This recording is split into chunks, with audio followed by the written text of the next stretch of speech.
Hello and welcome to our channels. Here we are with the wonderful Sal. And today we're going to be talking, we're going to go slightly kind of off on another topic, which is all about hypnosis, the power of language, how it's linked to the ego, etc. Okay. So Sal, how are you? I'm very well, thank you very much. Looking forward to our little chat today. Primarily because of the work you've done with NLP, hypnotherapy, Yeah. and because this is an area which has interested me for a long time as well. So I'd love to engage and communicate our different perceptions. Sure. Yeah. I mean, when you mentioned the idea of talking about this, you know, my ears pricked up because I love talking about language, and I love what I've seen over since I learned about language. And obviously, when you learn NLP, you become very aware of the power of words and what words, the intention behind words. And what I became aware of was the way that words are used and language is used so brutally to control people, to manipulate people, and manipulate for me is not neither good nor bad.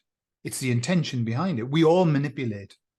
In every conversation, we are intending to manipulate the conversation, but it's the intention behind it. Is that a good intention or is it a bad one?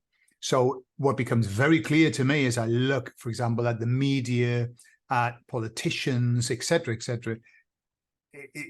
sometimes I'm kind of mouth open going, wow, are they really doing that? But of course they do. Yeah. They do indeed. My angle is slightly different, although they're not really. For me, it's more about the self and the ego, and the way that we use language to enslave ourselves, and the way that we use language to as you said, control others, but not so much control us, because the thing about ego is that ego sees no one but itself. And so language reflects that. When we speak with other people, we are reflecting our isolation from others. And so, yes, we are controlling, but only in the sense that we are controlling objects in our world.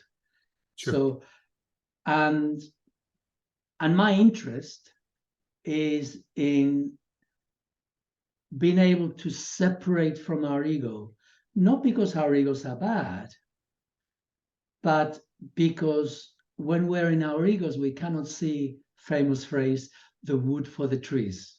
Sure. Yeah. Yeah. So that's where I come from. Okay, well, let me add to that, because my thoughts are very, very much in line with that. When I've been kind of looking at how the ego works, how it works on us, how we interact with other people with the ego, yes, is everything is a reference, self-reference, and everything is a comparison. The ego only makes comparisons with yourself. How do you compare against other people? And I read, somebody said, it was a beautiful expression, that making a comparison, comparing yourself to others, is the biggest act of violence that you can commit against yourself. Comparing yourself to others, which I thought was lovely, because there really is no comparison, because we are only ourselves. So the only person that we can actually genuinely compare ourselves to is our own self. Am I better now than I was last week, last month, last year? That's a great comparison, because that helps us to move forward.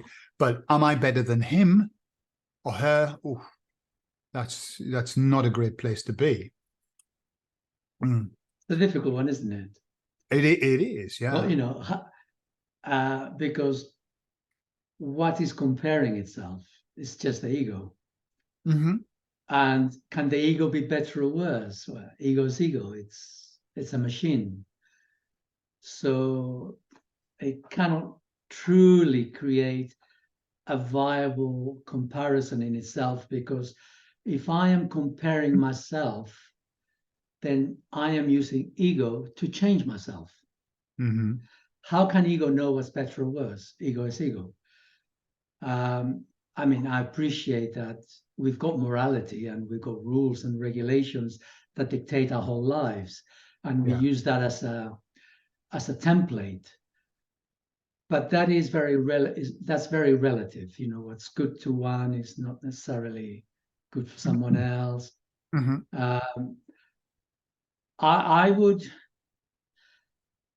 anyway, I'm digressing. Yeah, I would just say that what's important for ego is to accept itself wherever we're at, wherever we are, however good or bad we judge ourselves to be. That's where I am. If I can see that, if I can see myself as I am today, and that is no mean feat. Absolutely, absolutely. But Yeah, if I can see myself as I am, then my world begins to change. And you know, love is to see. Where everybody speaks of love. I mean, few people understand love, uh-huh. but love literally means to see without judgment. Ooh, yeah, Yeah. So when we can see ourselves as we are today without judgment, so begins our love affair with ourselves. We start sure. to accept ourselves. Yeah, I like that expression, that love affair with ourselves. You know, in the work that I do with my clients, what I often do is take their emotional pulse. I need to know where they are emotionally, not mentally, because we think many things that have nothing to do with reality. But the emotion is it's a great measurement of where we are. So I get them to say sentences out loud and tell me how true they feel to them. So often I'll get them to say, I love myself. They have to say it out loud. And how true does that feel? And also, I like myself. So invariably, when people are starting therapy, they tend to score themselves very low on, I love myself. Quite often, they score themselves higher on I love myself than I like myself. Many people don't like who they are. But and I say to them, right, so I want you to get to a 10. I want you to love yourself at a 10, and I want you to like yourself at a 10. And that's as you were saying with the ego, this is just a self-acceptance of warts and all. This is who I am. I'm not going to be somebody different. This is who I am. But that love, that level of I love myself, has nothing to do with ego at all. It's self, the self-appreciation of, hey, this is all I've got. This is who I am. But we haven't been taught that in society. Somebody, oh, he loves himself. People say, oh, he loves himself. But true love, true love is not. I'll add something just as I'm talking about that. When I've studied what's called statement analysis. I don't know if you've heard of statement analysis. Basically, what it is, it's taking somebody's statement and analyzing it to see whether they're telling the truth or whether they're not. Yep. And there's so much to it. It's very beautiful. But what I do now, and I can't help it, is when I'm talking to somebody or I'm reading what they've written or whatever, I'm listening for the personal pronouns or which pronouns they're going to use. So lots of people say, well, and I was listening to what you said, blah, blah, blah. And then you'll hear some people who only use their own personal pronouns, I, me, myself, and the overuse, it's like out of balance. Now I'm kind of listening for that thing of, okay, there's a lack of balance here. If you're talking to somebody else, you should be using their pronouns as much as you're using your own. So it's an interesting measure of where people are. But yes, we've got to be our number one fan. Absolutely. So I thought we might start, that's me, I mean, you'll think something else, but I thought we might start with separating the word emotion from the word feeling. because this is central. And so many people appear to confuse the words, in my opinion. So for me, emotion is what I experience in my lower abdomen, second chakra. And this is the movement in motion, emotion in movement. Energy in motion. Is movement of electricity through my nervous system. It's communication, which goes to my hormonal glands to generate an impulse for action. Run, fight, flight, relax, whatever it is. It's a physiological experience of my organism, an emotion. And the problem with humanity today, for quite a long time, is how we have learned to suppress emotion, the flow of it, its flow. And most of the problems with mankind at this day and age is because of these emotions that have been arrested in their flow through us. So emotions, they're part of the ego, they're part of the organism. They define us as a biological entity. Feelings, so for those who are listening, focus on the word, let's say for the sake of argument, I'm making this up as I go, not very good at this. Focus on the word, I like this. But just choose that one, I like this, okay? Okay, I'll do that. Okay, I like this. Now, focus on the word, I like this, and notice where the focus is in your body. I like this. Just here. Is it there? Okay. Maybe that's not such a good word then. Let's focus on something else. Maybe something a little bit more controversial. I hate this. Try I hate this. Okay. When I feel hate, it drops further down. It goes lower. So the place I'm trying to get people to experience is that emotions, by their nature, are more in the lower abdomen area. So if I now say, well, focus on, I accept myself. So you have an image of yourself, and now you accept. Now, some people are going to struggle with that. But if they can get past the struggle, focus on something about themselves that they can accept. So you may not be able to accept the whole of you, but there is something about you accept. So focus on what you can accept. And now, where is that focus? I feel it in my entire torso here. Okay. I'm not going where you want me to go. No. Well, you are, but not so. It's not so sharply defined. Not so specific. Yeah. I imagined, and I don't know this. I imagined that for most people, there would be a separation.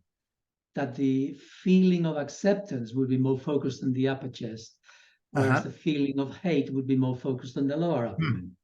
Definitely, the negative feelings were dropping down. And the reason what I was trying to get to is that feelings are heart-based. They emanate from the heart because feelings are beyond the ego. Feelings are not part of the indoctrinated organism. They're not part of the mechanicalness of the organism. It's feelings is something that, by being beyond the ego, allows us to communicate with what's beyond us. So with feelings, we can put ourselves in someone else's shoes, whether it's an animal or a human being or a tree or a bird, it doesn't matter.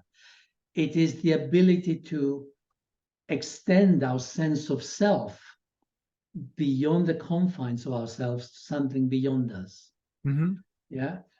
So that's how I would separate the two. So Okay. feeling is inclusive and emotion is exclusive. It's just me. Anything Sure. to do with emotion is just me, whereas feeling is beyond. Now, it gets complicated because emotion is actually sensation, whereas feeling is not sensation. But we say, oh, I feel this table, or so we're mixing the words Mhm. as we speak. We don't have that clarity. Sure. And so it gets really confusing because most people are not in their hearts anyway. They don't experience the world from their hearts.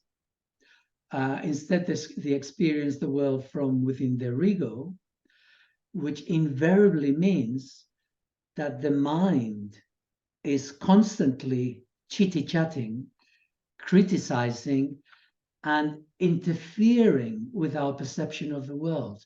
We cannot see the world clearly because the words are in the way. And even when I look at my phone, in my head, I'll go, my phone. The words will go, my phone. Sure. So I'm all the time interpreting the environment. I'm interpreting the consensus reality with the words. It's a Yeah. filter. It filters us from the real world. Whereas when we're in our hearts, there is no filter. We experience the world directly because we are directly engaged in the world, with the world. Okay. And that's really interesting that you've used the word filter, because I've got that written down as something I wanted to talk about. So a couple of things that you said. Anthony DeMello, I don't know if you know the guy. He's dead now, but he was a fantastic man, way ahead of his time. And he would often talk about the way that soon as children learn the name of something, they stop seeing it. As soon as we put a name on something, we then see the name.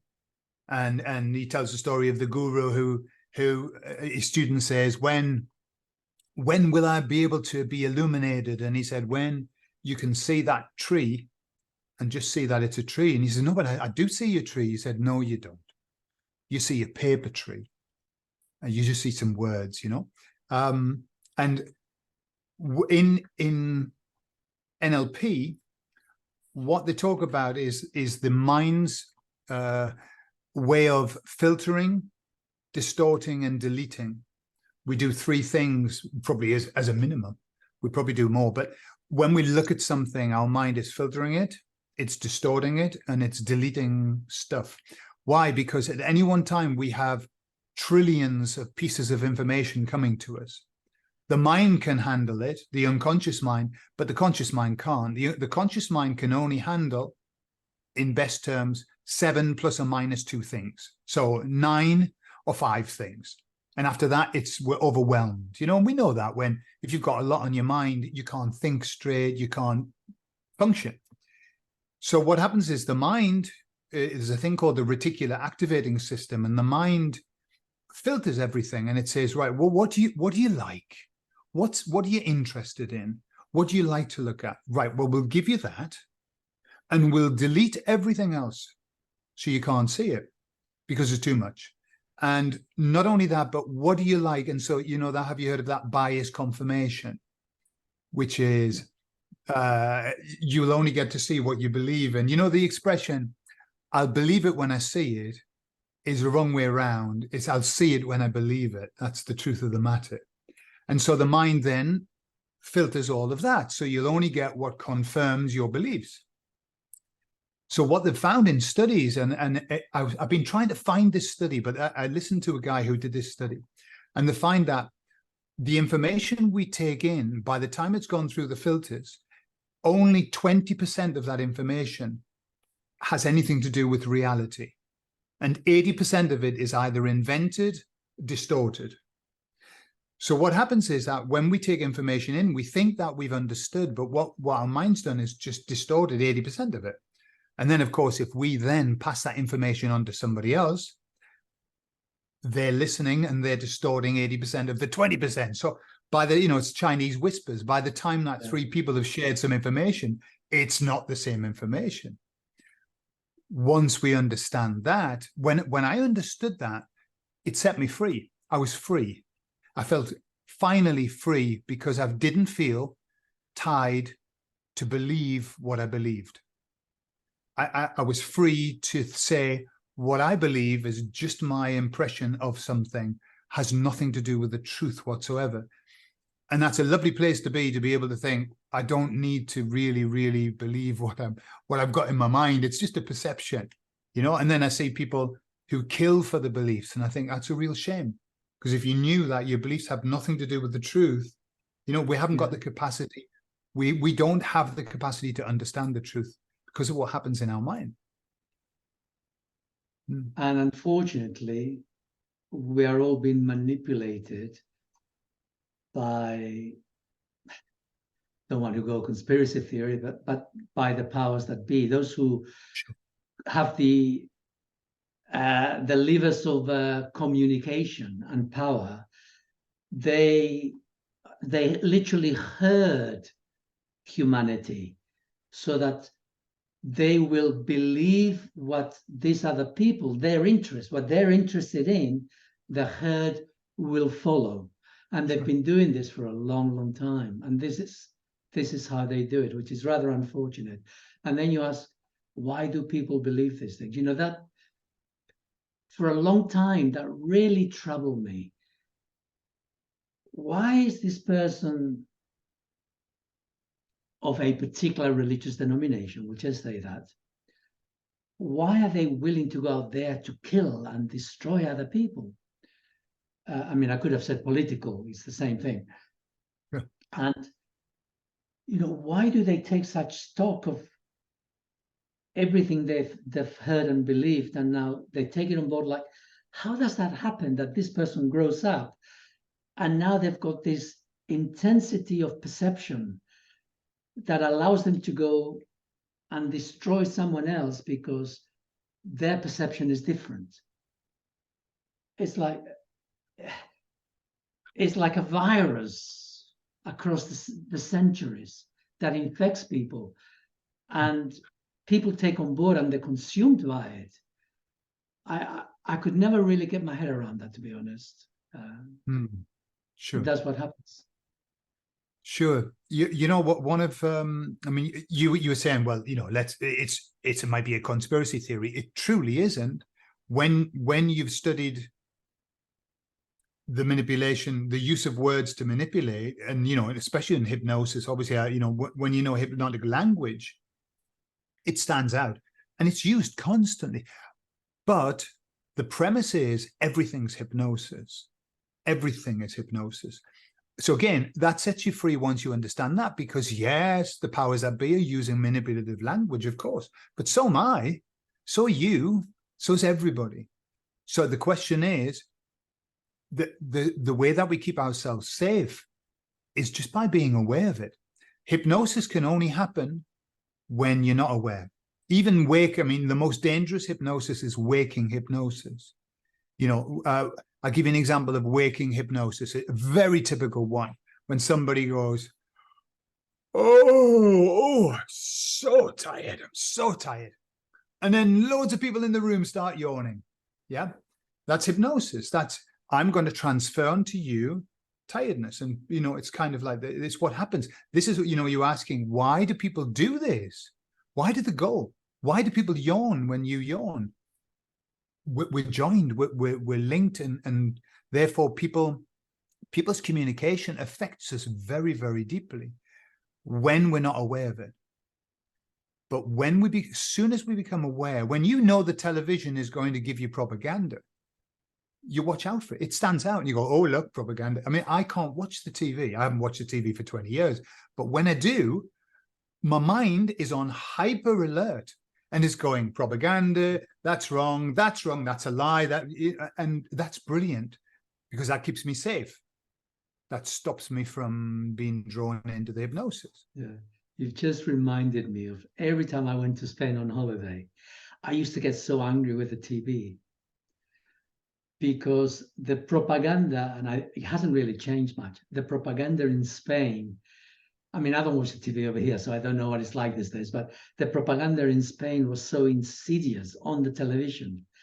And I used to get so irate. They're treating me like I'm stupid. Yeah. But, really, they're talking me like I'm a simpleton. And the last time I went to Spain, my family there, the television is on all the time from morning till evening. Very common here. And they're like sponges. Mm-hmm. The manipulating is so easy when you're not there. They can Sure. just bypass you straight to your subconscious room. Sure. And they've done lots of, let's be honest. They've done an awful lot of study about how to do this. If I know how to manipulate through language, and I'm just a basic hypnotherapist, they know a lot. So they changed, they went digital. The televisions went digital. Before they were digital, they had a flicker rate. The flicker rate, which is just basically, you think you're watching a solid image, but you're not, it's flickering. And what that flicker rate would do would be to induce hypnosis in people. And it would take typically people sitting in front, 5 minutes to 10 minutes for them to enter into a very deep hypnosis, and then bam, bam, bam. Now with digital TV, the flicker rate has increased immensely. And now people can go into hypnosis within 30 seconds of sitting with the TV. Wow. They know that. 30 seconds and in quite deep hypnosis. But not just that, it's unaware hypnosis. If you don't know you're in hypnosis, for example, if I say to you, Sal, why don't we do some hypnosis, right? I want you to relax yourself, listen to the sound of my voice, all of that. You're going into hypnosis. So your guardian on the gate is aware. And so if I say, and I want you to believe that, you were going to give me the numbers on your credit card. The guardian on the gate comes running out and saying, I'm calling bullshit. Yeah. But if you don't know you're being hypnotized, you've got no reason to question, and that's, for example, I tell you something that, and for people who are listening, they can watch out for this. There's a very, very powerful technique called the power of 3. And it's used all of the time in hypnosis, all of the time, which is, the system is, tell them what you're going to tell them, and then tell them what you've told them. So you tell them 3 times. Now I use it all of the time in hypnosis. It's like it embeds the suggestion. But if you just have to think back to the mad days when we were all locked in our houses, the slogans that they came up with always come up with 3-word slogans or 3-part slogans. Yeah. Hands, face, space. The love, the little 3 words, they mean nothing. Yes, we can. It means nothing, but it's very powerful for the unconscious mind. So you've got to always be watching out for this when you see people repeating these 3 words. 3, yeah. Yeah. The Father, the Son, and the Holy Spirit, Okay. It's like, I like that. I like that for, I write a lot of articles. I'm not very good. I've just been doing it the last few years. I'm learning. But I've heard that before, that tell them what you're going to tell them what you've told them, and then, so like you tell them and then you tell them what you've told them. Tell them what you're going to tell them, and then tell them what you've told them. Yeah, I like that. I need to focus on that. On a separate issue, it's not a separate issue, but on the same issue, but from a different angle, the way that we speak with people, it's really important. You talk about hypnosis, I talk about manipulation, same thing. But it's also the unconsciousness in which we speak that reinforces the space we're in. Because my focus is always ego. So if we wish to be able to move out of ego, I'm not saying deny ego, but to move beyond ego so that we can see ourselves in perspective, then how we use language is so important. And there's a very basic one. This is really, really basic, which my mom taught me years and years ago when I was young. And in Spanish, it goes, y el burro delante para que no se canse. Okay. Sí, sí. Which in English is, and you put the mule in front so it doesn't get tired. Exactly. And so it's something I've always been on the lookout for. I'm sorry to say my children haven't learned that, in spite of my having shared this with them many years, which is that they always put themselves first in a conversation. They always say, me and so. Yeah. Rather than say, fulanito, menganito, y yo. Yeah. Him, the other. So rather than put ourselves in context, and there's no particular virtue to this, but what it does is it makes us aware that we are talking with another person. So we now put ourselves in a perspective where we move our ego to the back of the queue. So it's a deliberate thing, but the process of doing it, there is no particular virtue signaling. It's simply that it helps us to be more aware of ourselves. Simple things like that. Yeah. I agree. And, I did a course on the Dale Carnegie course, and it was beautiful. And he wrote the book, How to Win Friends and Influence People. And one of the golden rules of Dale Carnegie is that a person's name is the sweetest smelling rose you could ever offer them. Okay, it's the sweetest sound ever to the person. And so he always used to say, and the person, let the person feel important. Okay, and as you say, it's not virtue signaling. It's kind of, if you want to manipulate somebody to get the very best out of that person, imagine I talk to somebody and I say, I want to find out everything that this person knows. I want to know what they know. The only way I can do that is by helping them to open up. Of course, you're going to use as much manipulation as you can, with good intention to get it, so using the person's name, letting the person feel important and valuable. It's incredible the change that you can get in people, whereas if, as you say, if it's all like, well, I'll tell you what I think, in my humble opinion, which is never humble, is it? When people say that. Listen, a couple of things. You were talking about manipulation and communication, and another thing that people do, and they don't do it on purpose, I don't believe, but they do it a lot, which is somebody will say to you, well, right now, they're telling you that and you don't know. Okay, so in one way, that actually makes you feel inadequate, because you think your mind's saying, well, I don't know, unless you realize what they're doing. But also, if you nod your head, you've agreed to whatever it is they're going to tell you, that you're going to accept that as a belief. Yes. So whenever, for example, when somebody says to me, my mind says, no, I don't. Explain it to me and I'll listen.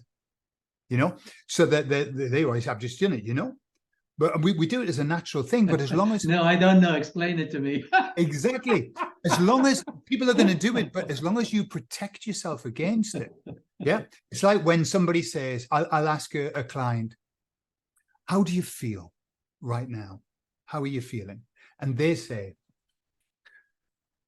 well, you feel really bad, don't you? And now I'm thinking, that's the wrong pronoun. I want to hear, I feel really bad. And so I'll stop them and I'll say, I want you to talk about you, not about me. Because if you accept you feel really bad, you accept that, suddenly this is about you and it's not about the other person. So pronouns are very important when we're in conversation about, what are we projecting something onto somebody, or are we hiding away from our emotions as well? Because people do it to hide away from the emotion, as you were talking about, the ego. people will start using you instead of I. And then that's third person, and that's easier to manage, you know. Whereas when you say I feel really bad, you know. I've got a guy who comes and helps us around the place, and every time he came in the morning, he would say, "How are we doing?" And I'd look at him and says, "Who's this we?" It took weeks before he got the message. Sure, yeah. I'm okay. I don't know about you. Yeah. Yeah. So the way that we limit ourselves is really important, and the way we use words to limit ourselves. When I was a young lad, as most people are, one of my words would be, "Oh, I can't do this." Mm-hmm. Yeah. And I went away to this commune, to give it a lack of a better word. I was away for a year, and whilst I was there, I took on board, I'm going to learn how to spindle wool. Okay. And that requires quite a bit of coordination. And I started doing it, I couldn't do it. And it took 5 days. And then one day, suddenly, it was easy. My body had now poof.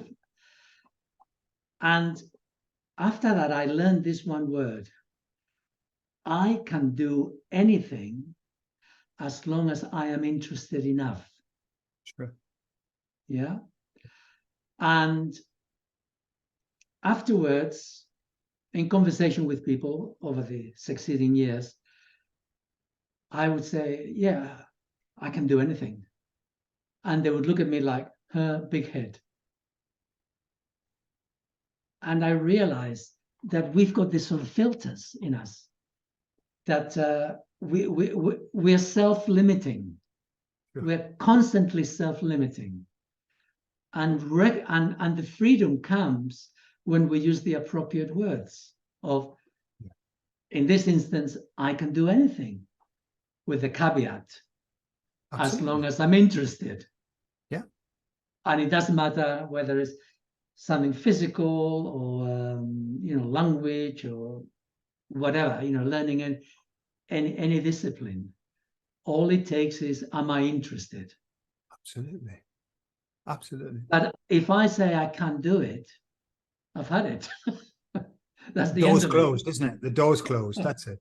Yeah. Yeah, I agree. I agree. I'll give you an example of my. I went through that process of understanding that yes, I can do anything I set my mind to, if I'm enthusiastic about it. If I want to do it. If I don't want to do it, bloody hell, there's nobody can make me do it. But I was aware that I was brought up, and then many people are brought up in what's called poverty consciousness. And that's another limitation, which is we don't believe that there's enough. We're in lack, and that can manifest in many ways. My father would tell me that there wasn't enough money, that he wasn't Rockefeller, that money didn't grow on trees, that we couldn't afford that. We didn't have the luxury of having that. Yeah. Mm-hmm. So I was brought up thinking money, and not only that, but he would talk very badly about rich people. So he would deny them their riches. And so I took that on board. And that's how I spent the first 30 years of my life, until I realized that I was doing it all wrong. And suddenly, once I realized that I actually can manifest whatever I want in my life, I can manifest anything I like. If I do the work and I'm excited enough about it, it completely changed my life. I never had any money for the first half of my life. I earned money, but I never had any. It just used to disappear. And then I made this shift in my head of, I can have anything I want. I can have anything I want. I don't want everything. And as I've gone on, I made the big mistake of manifesting things, which I did very well for about 20 years. Manifesting things. I had things everywhere. I was a thing person. And then I realized I'd made a big mistake, and I should have been manifesting happiness. And then that changed everything again. But It is a limit. We limit ourselves constantly just through the words that we use, the thoughts that we have, and we take it from the people who are important to us. Often we'll take those limitations off them and carry them. So you said the word pretty thing. Sorry, no, you said the word thing. And I wrote a whole lot of little things before we started, and about the way we use language. And the ego, the way that we use language as ego in relation to other people, everything is objects, is everything is a thing. So when we have children, we say, "Aren't you a pretty thing?" Sure. Yeah, because literally we see them as objects. We don't see them as their individuality that they are.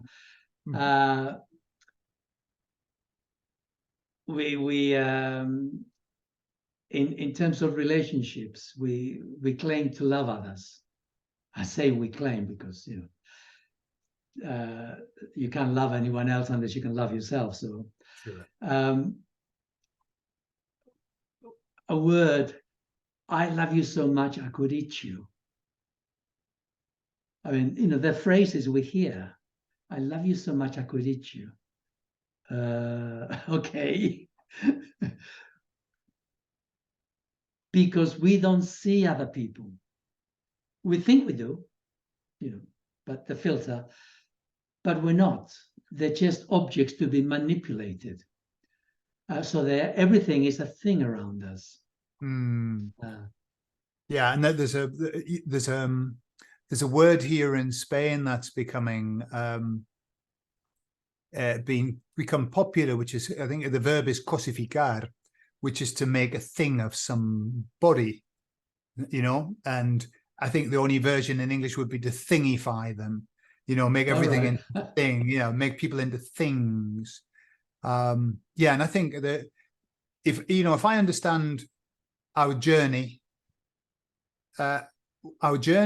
is not an external one, and you made reference that we kind of project onto other people. We compare ourselves to other people, and the real journey is the journey inside, within, to find out exactly who we are, but not to change, to accept exactly who we are. And it's that story of the man who was had a terrible life. He was just so naughty, so bad, so terrible. And his family and his friends would say, "You've got to change. You've got to change. You can't carry on like this." And no matter how he tried, he couldn't change. And then finally, he felt so bad. He just knew he felt bad about himself. Finally, one day, his friend came to him and said, "You know what? I'm sorry. Just stay the way that you are. I love you anyway." And it was in that moment that he was able to change. And I think that's the idea of going inside, finding out who we are, loving who we are. Change then happens automatically. We don't need to work at change, that kind of change. True. Yeah. I mean, that is the ultimate lesson, that ego cannot change ego. All we can do is accept who we are, and out of that observation and acceptance, we change naturally. Sure. Because we're in a world of rules and regulations, and the expectation is that we're sinful and that we're bad. And so we need to be controlled, and we need to control ourselves. And we're constantly fighting our nature to behave within a certain contained parameter of how to be. Whereas the reality is that when we're in the heart, when we see others truly, as well as seeing ourselves, we don't want to hurt anyone. Why would we? Because we don't want to be hurt ourselves. So why would we want to do this to others? We can identify with their pain. So why on earth would we want to hurt someone else? So there is no need for the 10 commandments or any commandment. No. It's our nature. Everybody's nature is a good nature. It's simply allowing ourselves to be who we truly are. And that's the difficulty in our day and age, to I actually agree. trust that, to trust ourselves. Yeah. Yeah. Yeah. And I often talk about the golden rule, which is do unto others as you would have them do to you, which is exactly what you're talking about. And the common law, which is I do you no harm, you do me no harm. There's only one line to them. They're not complex at all. They're just very standard things, and yet to arrive there and live by that standard, good grief, it's going to take it takes a lot of work. It takes a It lot of does. work. There's one other to add to your list. Don't lie to yourself, or better still, be truthful with yourself. I know for me, it was a struggle when I was younger, that I would often lie. And it was a struggle for me to then out loudly say to the other person, I'm sorry, what I've just said was not true. And then repeat it and just take the hit. Sure. I've just lied. Because it's automatic. Often we lie automatically because we don't want to appear that we're so poor, whether it is physically, psychologically, intellectually, financially, whatever it is. Always keeping up with the Joneses in some way or other. And so we are constantly lying, and we're not even aware. And if we give ourselves permission to be truthful with ourselves and to start to notice, actually, I am lying. I'm saying things which are not truthful. Why am I doing this? Really begin to notice the deficiencies in our character. It propels us forward very fast. Sure, absolutely. Yeah, they do say that as you get older, you have less need to tell lies. It becomes easier to be truthful as you get older, and that's why we get, you get those miserable old men who go, "I'll tell you exactly how it is." Well, there's something in that. So Absolutely. there's some other words which are really important, especially for people who have young children. We often, as human beings, we are lovingly deficient. We don't have enough love in ourselves. Sure. And we're a little bit parasitical. We're a little bit vampire-like. And so when we have children, whether they're our children or are part of our family's children, we often go to them and we say, come and give mommy or daddy or auntie or uncle a kiss. It would be so much better if we could go to them and says, can I give you a kiss? Can I do something for you? Sure. Can I say this to you? Can I share with you? Rather than give me is, what can I give you? Yeah. Yeah. And That's nice. especially with young children who they are desperate to be loved. That's just how it is. They're desperate to be loved. And that's how it should be. A plant needs plenty of water and sunshine and nutrients to grow strong. And so we should be loving our children not to death. I love you to death. No, that's going too far. Yeah. That's going too far. We should be loved. And again, it's not that we should be, we also often do that. I should do this. No, there is no should, but it is for their benefit as much as our benefit to give them of our love rather than to demand their love for them to love us, which we do all the time. We use words like this. Yeah. Love me. How we do that with our partners. How much do you love me? Love me. Rather than I love you. It's like focus on the giving rather than the taking. Yeah. Yeah, I agree entirely. Lots of my work is focused on helping people to overcome the lack of love and approval from childhood, and I see through my filters that children just need two things. They need love, they need approval. If they get them, sorted. If they don't get them, dodgy. And, you know, once, and the strange, the little journey that people have to go through, and I've been through it, and I'm sure, I know you've been through it as well, is that we don't get what we need. We go through life in deficit because we think that we needed that love and approval from our parents. And then we get to a point where we realize that the only person that needs to love and approve of us is ourselves. And that's then you become free again. And, you know, but that journey is a tough one. It's a tough journey. And you end up doing, you end up selling your soul quite often to get that approval and that love, and making big mistakes and going with the wrong people. Years and years ago, I had one client. It was a woman. She was in her 50s. She had a family of her own, and she was really, really stressed out and distressed, and things were not going right. And she was dividing her time between her family and her mother, who wasn't very well. I don't know how critically bad she was. She did have other sisters, but she was spending a lot of time focusing on the mother to the neglect of her husband and children. Mm-hmm. And what it turned out was she was desperate for her mother to love her. Yeah. Her mother had never loved her.